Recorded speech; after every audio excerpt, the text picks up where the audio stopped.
tudo bem com vocês? Estou de volta com mais um vídeo no canal.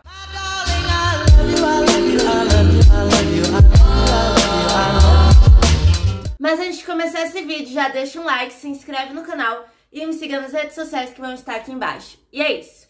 Gente, no vídeo de hoje eu tô trazendo mais um caso, e o caso dessa vez é do Todd Curry. Então vamos lá começar essa história. O Todd, ele nasceu no dia 7 de março de 1971 em Fort Lauderdale, na Flórida. Seus pais eram a Regina e o William Sampson.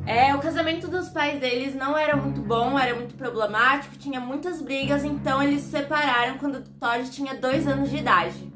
E depois disso, Todd nunca mais teve contato com seu pai. No ano seguinte, a mãe dele se casou novamente e aí o padrasto legalizou a adoção em 1976. O Todd, ele não gostava muito do padrasto, eles tinham briga, o menino era espancado, enfim, tinha muito conflito aí. E ele muitas vezes queria morar com o pai biológico, só que ele já não via o pai há 8 anos, então é impossível. Com essa história aí do que ele era espancado pelo padrasto e tudo mais, a mãe dele não pôde aceitar e se divorciou do cara. Que bom. Mas aí ela se casou de novo com ele, com o mesmo cara que batia no filho. 2 vezes, gente.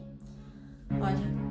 Com todos esses problemas em casa, o Todd começou a criar problemas na creche. Ele foi descrito como uma criança problemática e mostrava sinais graves de instabilidade mental e emocional. Ele acabava sendo violento com as outras crianças e destruía a escola inteira quando estava naquela crise de raiva. Com 9 anos, ele foi enviado para uma instalação mental e lá descobriram que ele era uma pessoa explosiva e tinha pensamentos e desejos sexuais. Ele, com 9 anos, gente, uma criança. E pra piorar a situação, ele demonstrou crueldade com os animais, ele atirou em um cachorro e matou um peixe com água sanitária. O Todd, ele passou 3 meses em um hospital psiquiátrico na Geórgia, por conta que ele não conseguia se dar bem com as outras crianças, ele não sabia ter esse convívio com outras crianças. Em 1983, ele foi morar com seu pai no Arizona depois que a mãe e o padrasto se separaram. O Todd, ele adotou o sobrenome do pai e ele começou a trabalhar em vários empregos locais. E ele também herdou o hobby do pai, que é colecionar armas, decorem isso. E o pai também ensinava ele a explodir coisas e fazer bombas. Com o tempo, o Todd, ele foi cansando de ficar com o pai dele, porque o homem só vivia com as namoradas e não dava atenção pro filho. Então, várias vezes ele ligava pra mãe dele falando que queria voltar, mas ela sempre inventava alguma desculpa. No dia 25 de novembro de 1986, quando Todd tinha 15 anos, ele sequestrou uma menina de 14 que morava em Tempe, no Arizona. Todd ameaçou a menina com um revólver calibre 22, ele também amarrou, fechou a boca dela com fita adesiva e violentou ela sexualmente. Depois de tudo isso, ele levou a menina pra casa e ameaçou ela de que ia matar os irmãos mais novos se ela contasse pra alguém. Em um momento, não sei como, a menina conseguiu falar pra alguém e aí Todd foi acusado de sequestro, agressão sexual e cometer um crime perigoso com crianças. Em 1987, se declarou culpado da acusação de sequestro e as outras acusações foram retiradas. Ele foi condenado a 15 anos de prisão e registrado como agressor sexual. Todd, ele foi diagnosticado com um transtorno de personalidade limítrofe, ou mais conhecida como borderline, se não me engano. E ele tinha um QI acima da média, era de 118. O juiz do caso falou que Todd era uma pessoa muito brilhante, só que no comportamento e emocional ele era perigoso e provavelmente ele não conseguiria ser reabilitado. E o advogado de Todd disse que o seu cliente não iria prejudicar os outros no futuro. Durante sua prisão, foi relatado alguns comportamentos violentos, mas depois que ele completou 20 anos, não foi registrado mais nenhuma desobediência. Em agosto de 2001, ele saiu da prisão e se mudou para Carolina do Norte, onde a sua mãe morava. Durante a sua prisão, ele se formou no Central Arizona com um diploma de bacharel em Ciências da Computação. De janeiro de 2002 a novembro de 2003, ele trabalhou como designer gráfico para uma empresa em Spartanburg. Em 2003, ele começou a estudar no Grandview Technical College. No ano seguinte, o Todd, ele foi transferido para a Universidade da Carolina do Sul e se formou em 2008 com um diploma de bacharel em administração de empresas. Apesar de ser registrado como agressor sexual, o Todd ele conseguiu uma licença imobiliária no dia 30 de junho de 2006, depois de mentir sobre a acusação de crime. A partir disso, ele criou uma empresa que tinha 12 agentes ao seu serviço. Todd também ele conseguiu uma licença de piloto e várias propriedades fora do estado. Em maio de 2014, ele comprou cerca de 100 acres de terra, localizada em uma área de 14 quilômetros na comunidade de Moore, por 305.632 dólares.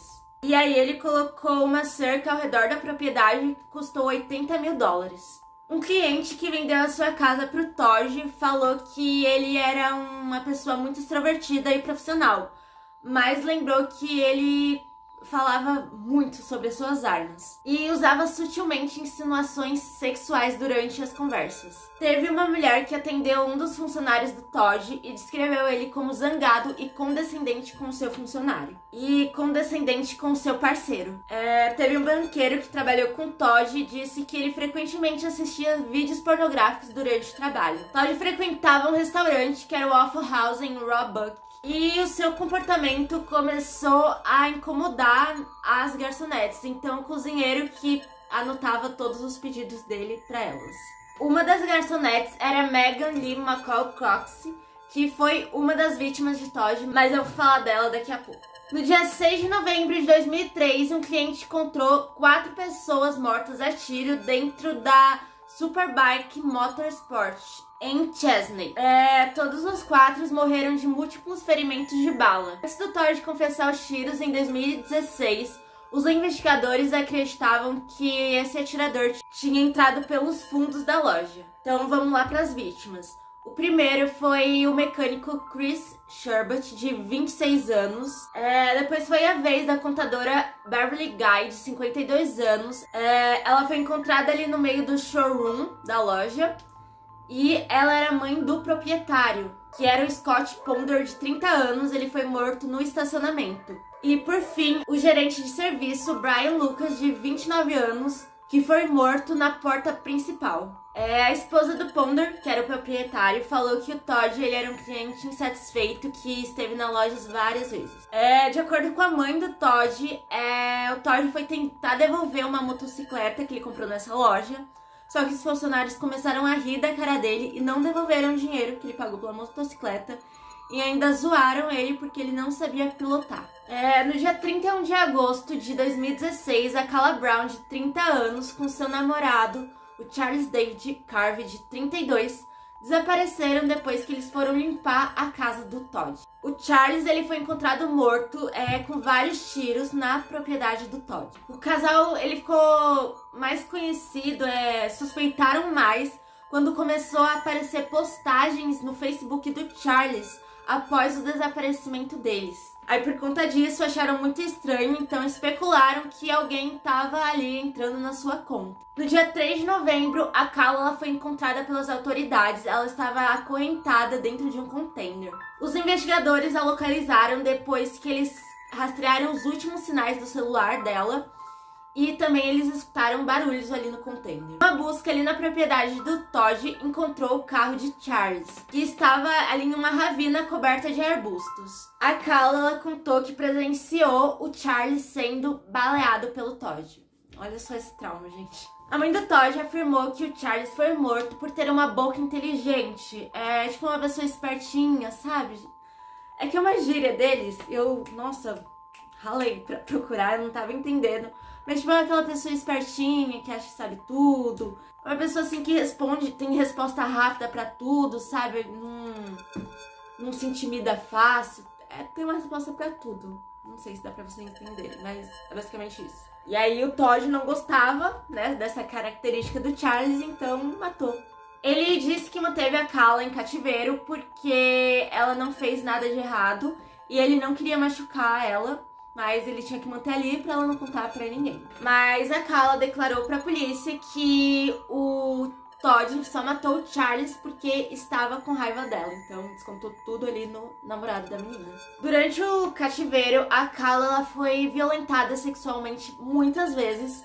E o Todd ameaçava ela a não escapar depois que ela viu vários túmulos de outras vítimas do Todd ali na propriedade.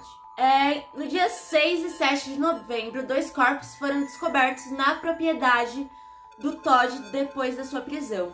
Depois eles foram identificados como marido e mulher, que era o Johnny Joey Cox, de 29 anos, e a Megan, que era a garçonete, lembram? De 26 anos. Eles foram dados como desaparecidos no dia 22 de novembro de 2015. Eles também teriam sido contratados pelo Todd para trabalhar ali na sua casa. A Megan foi morta por um tiro na cabeça e o Johnny foi morto por um tiro no tronco. De acordo com o legista do condado, eles foram identificados pelas suas tatuagens grandes. O Todd ele foi preso logo depois do resgate da Kala. Logo depois ele confessou o tiroteio da Superbike, onde matou aquelas 4 pessoas, e o assassinato dos Cox, em troca de permitir que ele falasse com a sua mãe e lhe desse uma fotografia, e transferisse dinheiro pro fundo da faculdade do filho de um amigo dele. Quando ele encontrou a sua mãe, ele confessou todos os assassinatos e o sequestro. Quando ele falou sobre o tiroteio da Superbike, ele falou pra mãe dele que ele deu um tiro na testa de cada um ali. E esse foi um detalhe na investigação que nunca foi divulgado ao público. Uma busca ali na propriedade de Todd descobriu várias armas, incluindo pistolas de 9mm com supressores, rifles semiautomáticos e uma quantidade indeterminada de munições. Como não havia registro de verificação de antecedentes no nome do Todd para a compra de uma arma de fogo, os investigadores acreditam que ele provavelmente comprou essas armas ilegalmente. Depois da prisão do Todd, as autoridades do condado de Spartanburg descobriram várias análises assim, meio zoeiras, de produtos como pás, cadeados, tasers e acessórios de armas no site da Amazon. E o usuário que escrevia esses comentários tinha o nome Eu. Em um comentário sobre o cadeado, ele escreveu assim, fechadura sólida, tenho 5 em um container de transporte. Um outro comentário era sobre uma pá dobrável e ele escreveu assim, mantenha no carro para quando você tiver que esconder corpos e deixe no tamanho normal para quando for ficar em casa. E a pasta da lista de desejos que tem ali na Amazon foi nomeada como Todd Kohlhepp. Depois da sua prisão, o Todd falou pra sua mãe que matou outras vítimas e aí ela perguntou quantas e ele falou que ela não tinha dedos suficientes para isso.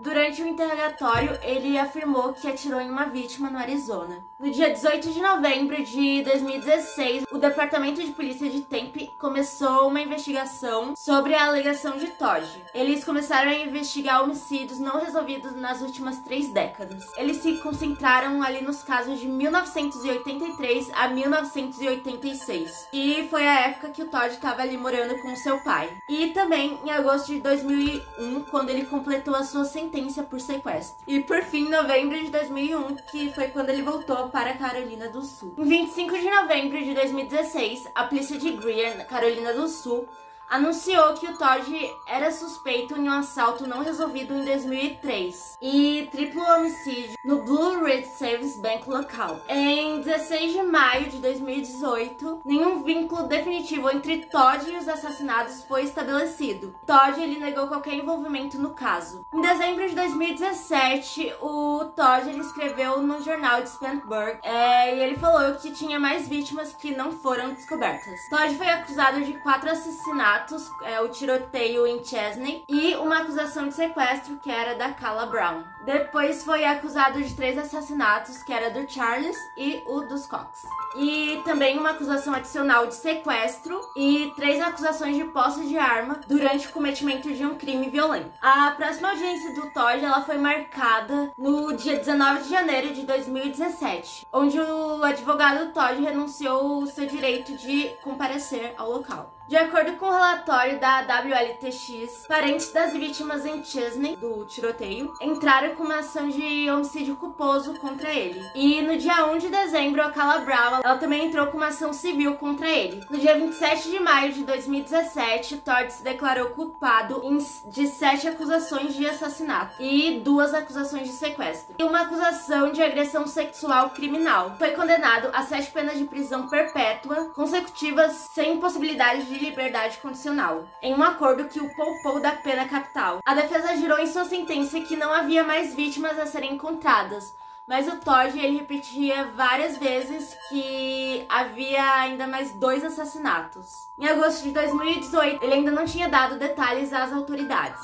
Atualmente, o Todd, ele tá preso na instituição correcional de Broad River. Em agosto de 2020, alguns itens do Todd foram leiloados e os lucros foram dados para as famílias das vítimas.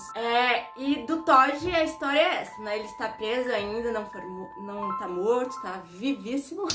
E é isso. Mas eu achei umas outras informações de um cara que ajudou ele com os portes de arma que eu vou estar falando agora. E esse cara é o Dustin Lawson. É um homem acusado de comprar armas de fogo e silenciadores para o Todd. Apesar dele saber que era um criminoso condenado, ele enfrentou acusações federais. Lawson admitiu que comprou pelo menos 12 armas e 5 silenciadores de 2012 a 2016, mentindo que era para ele. E em 2018, ele se declarou culpado de 36 acusações federais de armas de fogo e foi condenado a 8 anos e 3 meses de prisão. E agora ele está cumprindo a sua sentença no Banter Medium. Acabou. Graças a Deus, tô cansada aqui com a garganta seca, mas ok.